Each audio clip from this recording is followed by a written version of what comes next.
Ah, nag-iisa ka yata. Wala kasi ang daddy nasa kantin kumakain. Ah, mabuti naman. Walang sumusunod sa Doberman.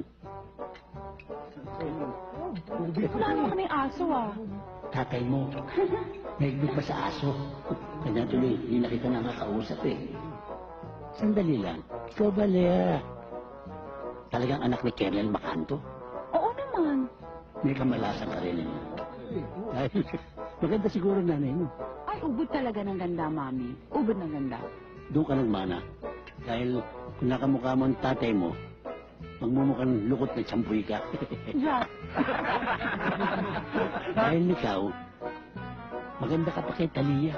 Wow. Ang tatay mo, mukhang tuliya.